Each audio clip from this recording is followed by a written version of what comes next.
Mizo mà vay lâu tui ber kha hay hiền a song bol dan tối té a lâu ti lang ve đó nè thì hiền đi xaกันphau voi vek nga hi zong zong hi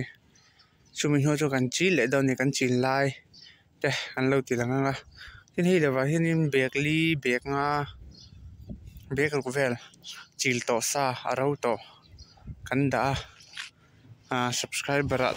subscriber lampang te viewer lampang te khan vai lâu zial mizo pa vai lâu ngày fresh lệ tui lu tuk mai kha a zu du ten om ven chuan ka channel min lo ngai lu chak tu te khau kha chu in ngay lawang ti kha kan soi du boka tin vai lâu tui hriat dana hin chonin keima lo hriat ve da mai mai a chuan vai lâu tu hi chu hai tia han khoi le han song bol ve hian rim hi thlum veng veng mai ni ma in oi về rồi em chưa có thể lâu mà rồi chú cái mà lâu experience về đó trong chuan vậy lâu tôi thì cho rim hít chung veng veng mấy nè thì hiện anh chú cả căn upa cầm bala căn upa căn up anh vét đó nữa thì hiện fresh đấy mình căn phô chú mình nuôi sil đó na cái căn sil file lệ vét nga anh chi là nga chú anh em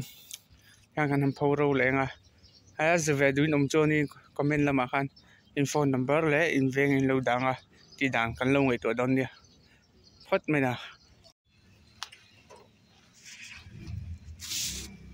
ti tur la tam khop mai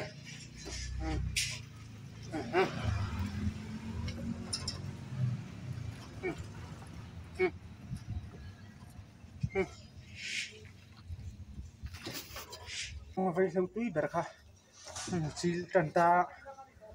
giá nó gần chín nó chăn trụ thì hiện gần ụp lên thì chú anh gì phâu như sa rây đầu té dar car chân về đấy cả thằng phâu chứ mình thôi cho hắn hàng chín nó lại đón mình chỉ nhận nó hiện túi dầu thay dầu dầu rong đúng lẹ vá hiện nay cái supply đó này cái dầu về đủ tới khăn chuan lẹ test về đủ tới khăn chuan rồi test studio YouTube channel khác đâu subscribe cũng đã notification kha ola lo ta ula like le comment share te kha lo ni lo ti sak ve ula chuanin ti dan kong te po om meng kan ti to kha ni yo masala ma te po in re thin li tu wa tu lai video 1k po kai that thei to lawa khoi takin bi han tang lom ram tiang u ne hian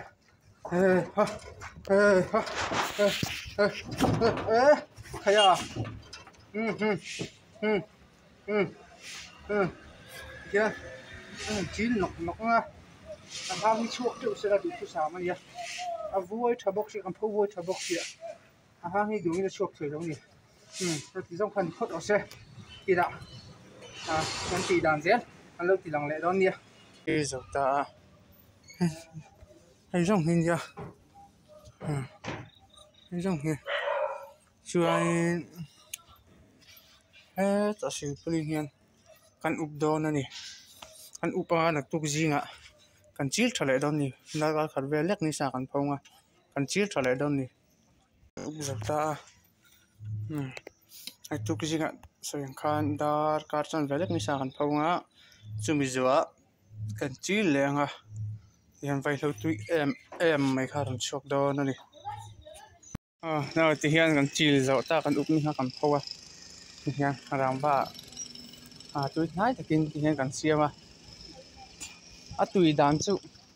hatia han pho point he rong hin na sen dum du su me tui don ti siang reng me rim thung vek vek me rim hi thum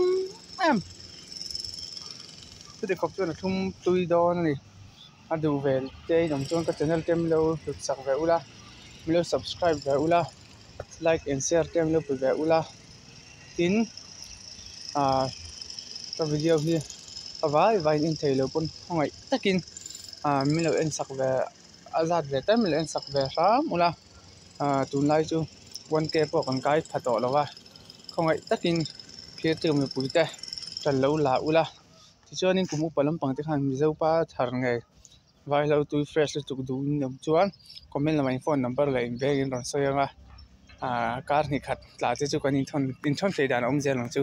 in zawa in ni man nuam vek ule